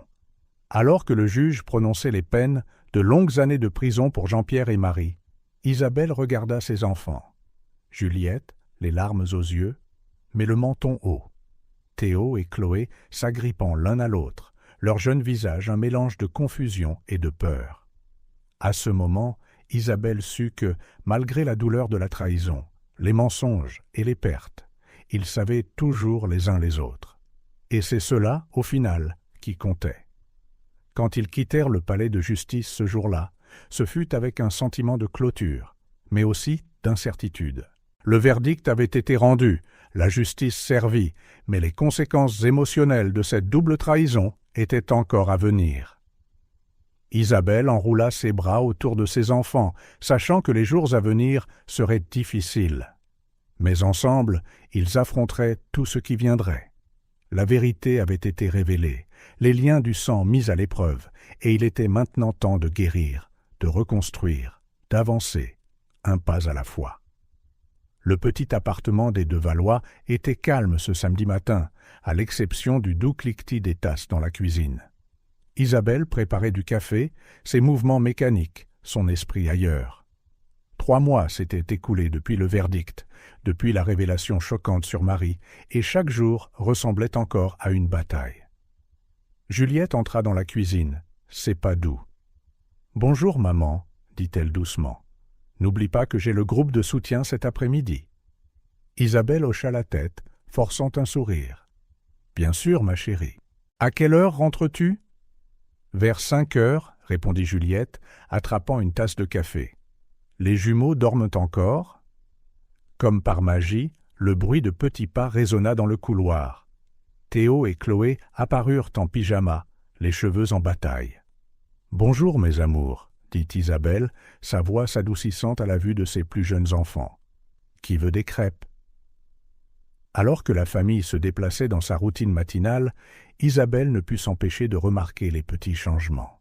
Les sourires des jumeaux, bien que toujours timides, semblaient plus fréquents. Juliette avait une lumière dans les yeux qui n'y était pas auparavant. Pourtant, l'ombre de la trahison planait toujours, une présence silencieuse mais persistante.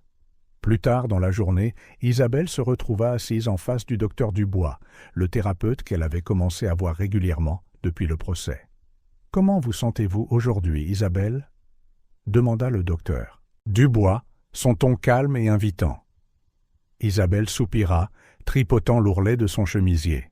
« Je ne suis pas sûre. Certains jours sont meilleurs. D'autres, » elle marqua une pause, cherchant ses mots. « D'autres, je me réveille et j'oublie tout un instant. Et puis je me souviens et tout s'effondre à nouveau. » Le docteur Dubois hocha la tête avec sympathie. « C'est normal, Isabelle. Vous avez vécu une double trahison, votre mari et votre sœur. Il faut du temps pour traiter quelque chose comme ça. Mais mes enfants, demanda Isabelle, sa voix se brisant légèrement. Ils ont besoin que je sois forte. Être forte ne signifie pas ne pas ressentir, dit doucement le thérapeute. Vos enfants ont besoin de voir qu'il est acceptable de ne pas aller bien parfois. La guérison est un processus. Pendant ce temps, de l'autre côté de la ville, Juliette était assise en cercle avec d'autres adolescents qui avaient tous vécu des trahisons familiales ou des abus. « Je m'appelle Juliette, » commença-t-elle, sa voix tremblant légèrement. « Et je suis ici parce que je veux que vous sachiez que vous n'êtes pas seule. » Elle partagea son histoire, les yeux des autres adolescents fixés sur elle, certains avec des larmes, d'autres avec compréhension et empathie. « Ce qui m'a aidée, » continua Juliette, gagnant en confiance, « c'est de réaliser que ce qui s'est passé ne me définit pas, que je peux utiliser cette expérience pour grandir, pour aider les autres. » Après la séance, une fille plus jeune s'approcha de Juliette. « Merci, » dit-elle timidement. « Entendre ton histoire, ça m'a fait me sentir moins seule. » Juliette sourit, sentant une bouffée de détermination. C'est pour cela qu'elle voulait étudier le droit, pourquoi elle revenait à ces groupes, semaine après semaine. Pour faire une différence, pour transformer sa douleur en quelque chose de positif. De retour à l'appartement, les jumeaux suivaient leur propre chemin de guérison. Isabelle les regardait jouer dans le salon, construisant une ville de blocs élaborés. « Regarde, maman !» appela Théo avec enthousiasme. « On a construit un palais de justice. » Isabelle s'approcha, remarquant le soin qu'ils avaient déjà pris à arranger les blocs. « C'est magnifique, mon chéri. Pourquoi un palais de justice ?» Chloé leva les yeux, ses yeux sérieux. « Parce que c'est là que vont les méchants, mais aussi là où les gentils aident. » Le cœur d'Isabelle se serra. Même si jeunes, ces enfants traitaient ce qu'ils avaient vécu, trouvant des moyens de donner un sens au monde. « Tu as raison, » dit-elle doucement, s'agenouillant à côté d'eux. « Et vous savez quoi? Parfois, les gens qui font de mauvaises choses peuvent apprendre et changer. » Théo fronça les sourcils, pensif. Comme papa Jean-Pierre et tante Marie, Isabelle hésita, choisissant ses mots. Peut-être.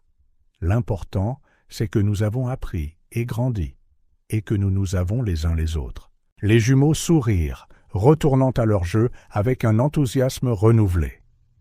Isabelle les regardait, s'émerveillant de leur résilience, de leur capacité à trouver de la joie, même après tout ce qu'ils avaient enduré.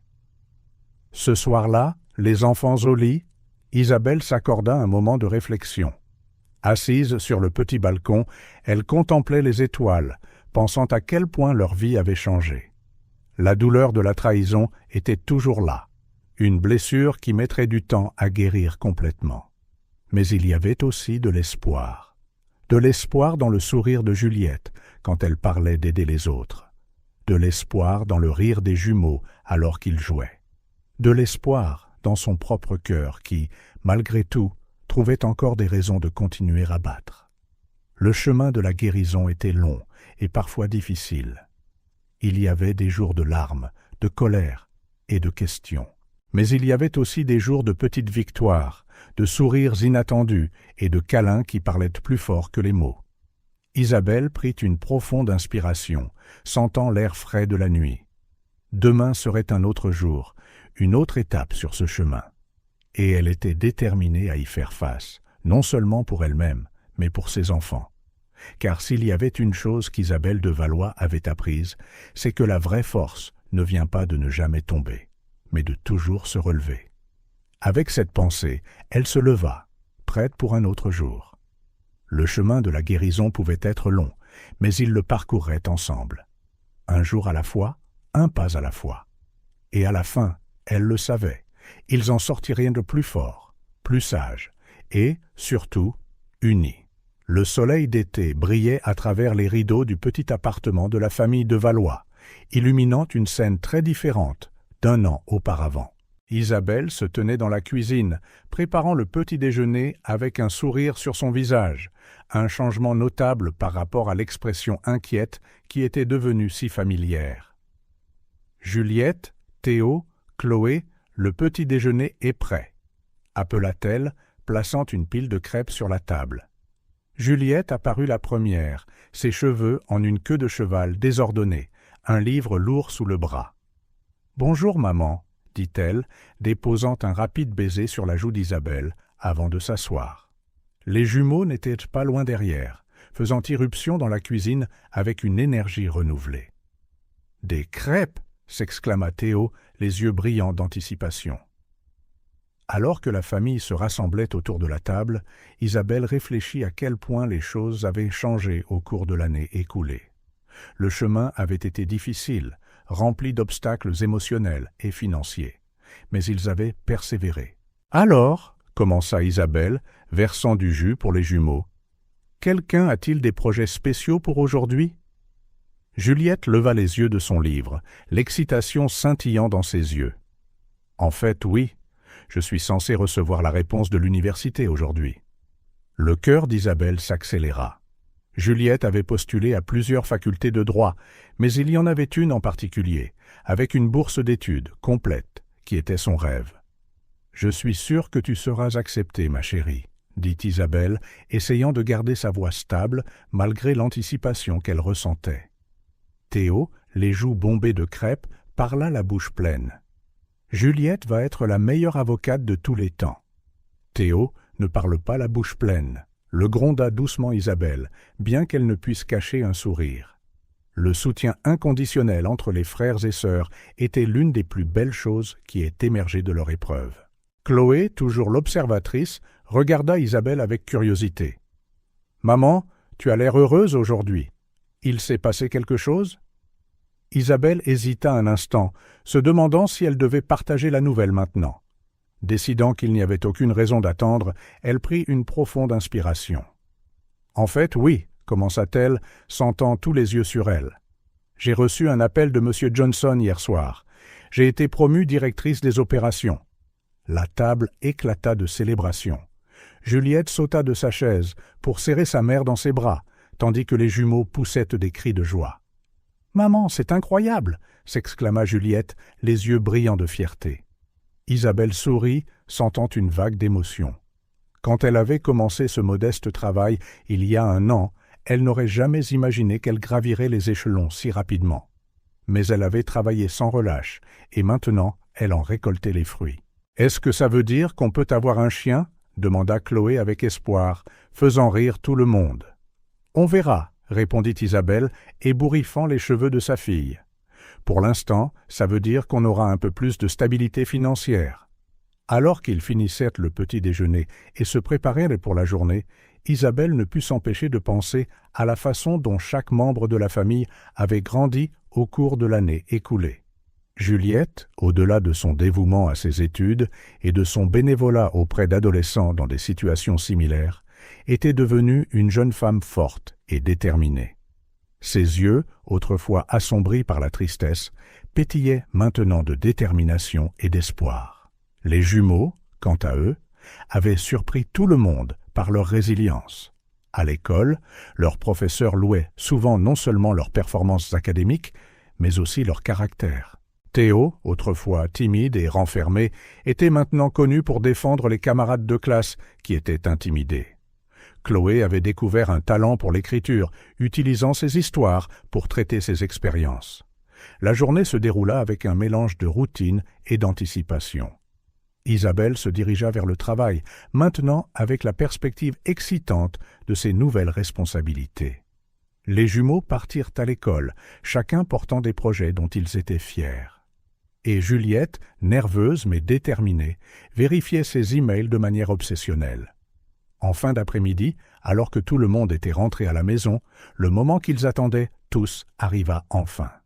« Maman ! Maman !» cria Juliette depuis sa chambre. « L'email est là !» Isabelle se précipita dans la chambre, les jumeaux sur ses talons. Juliette était assise à son ordinateur, son doigt planant sur la souris, hésitante. « Vas-y, Juliette !» l'exhorta Théo. « Ouvre-le !»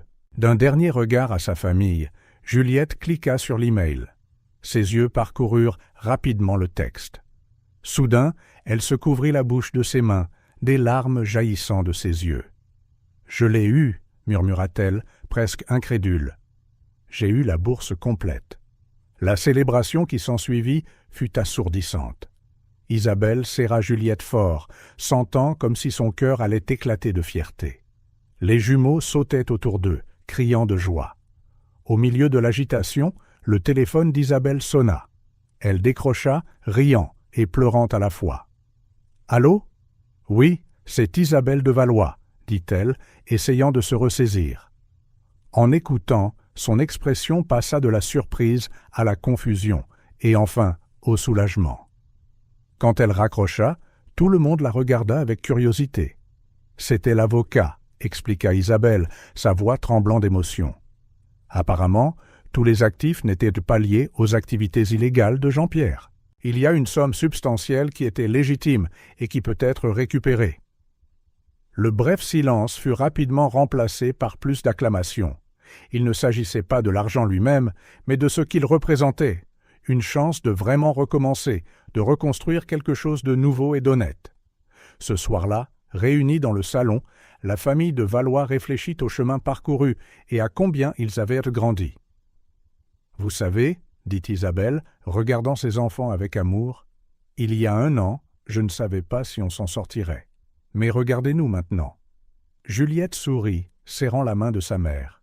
« On est plus fort qu'on ne le pensait. » Théo et Chloé, blottis entre eux, hochèrent la tête solennellement. « On est une équipe, » déclara Chloé. « La meilleure équipe, » ajouta Théo. Isabelle regarda sa famille, ressentant une bouffée de gratitude et d'amour si intense qu'elle lui coupa le souffle. Ils avaient affronté la tempête ensemble et en étaient sortis de l'autre côté, non pas seulement des survivants, mais des vainqueurs.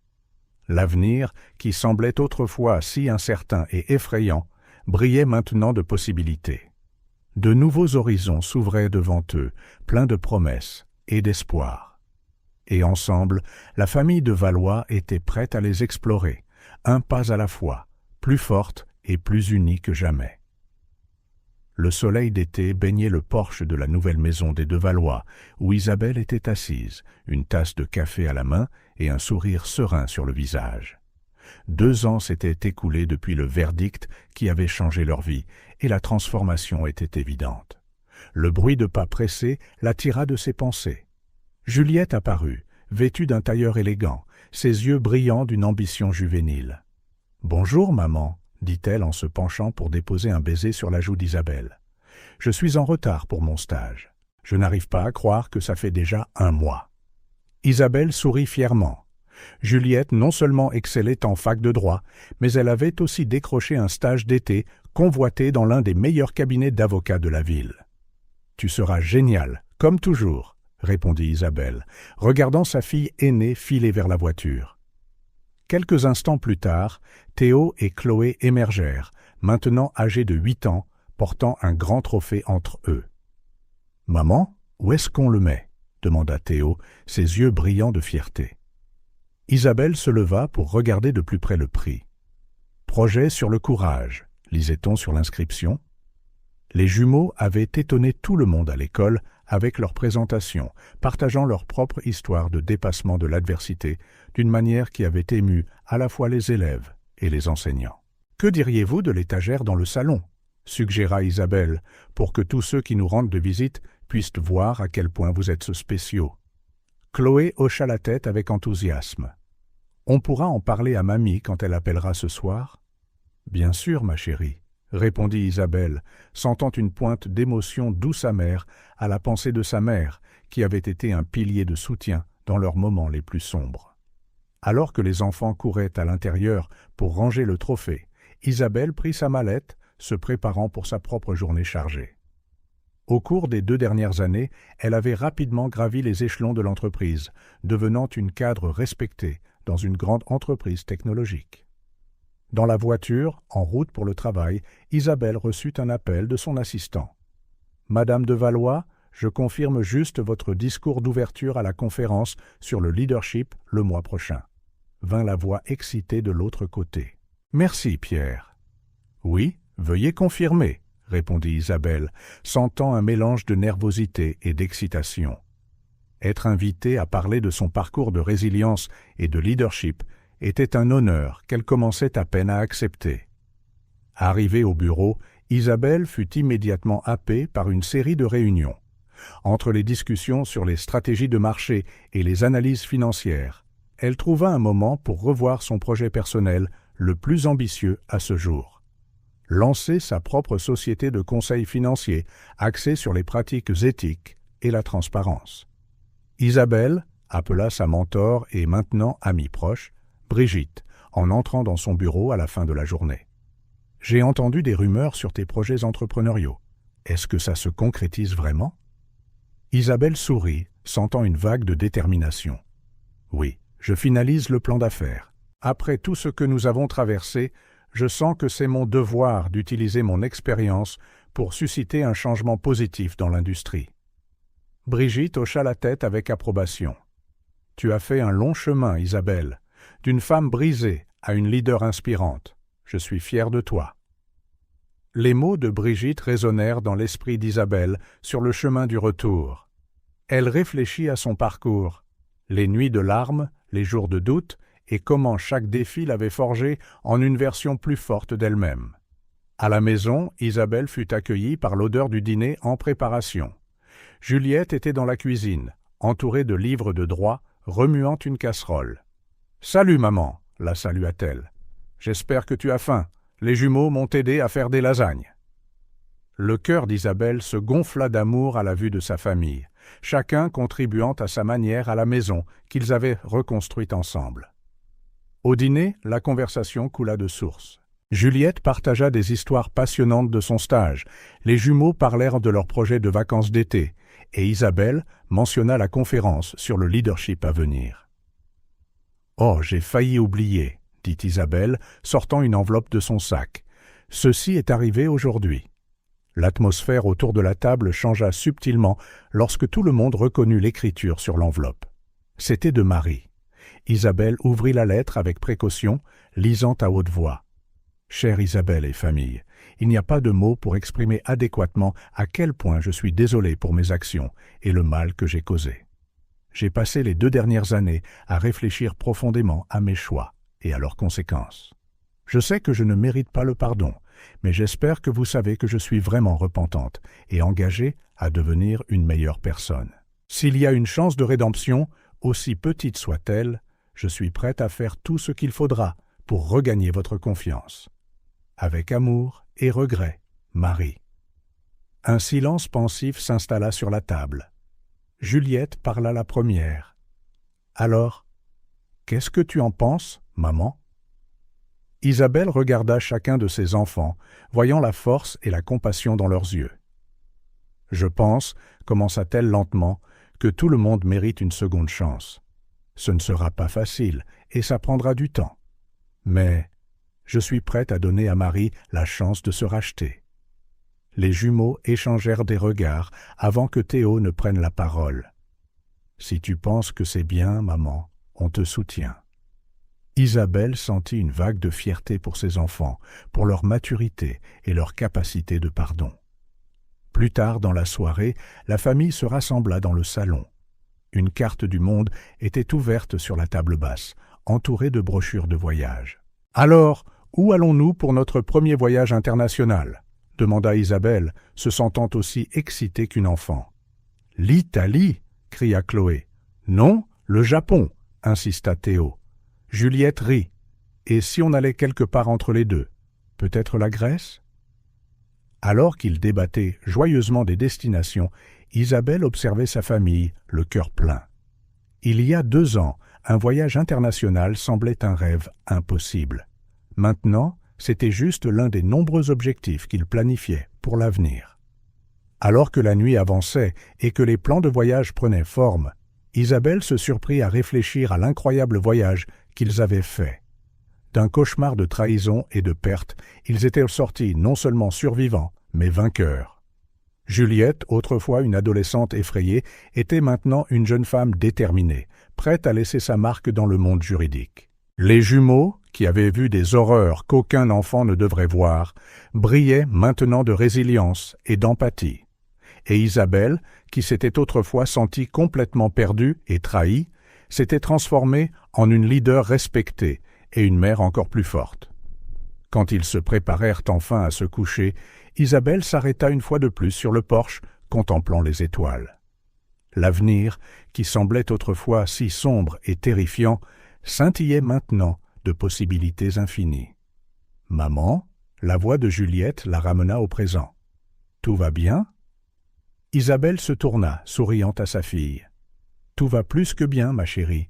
Je suis juste reconnaissante pour tout ce que nous avons et excitée pour ce qui nous attend. » Juliette la rejoignit et bientôt les jumeaux firent de même, comme s'ils sentaient que c'était un moment à être ensemble. Là, sous le ciel étoilé, la famille de Valois s'étreignit, unis non seulement par le sang, mais par un lien forgé par l'adversité et le triomphe partagé. Ils étaient sortis des cendres de leur passé, plus forts et plus unis que jamais. Et alors qu'ils regardaient vers l'avenir, c'était avec la certitude qu'ensemble, ils pourraient faire face à tous les défis que la vie leur lancerait. Le chapitre le plus sombre de leur vie s'était refermé, et un nouveau, brillant et plein de promesses, ne faisait que commencer.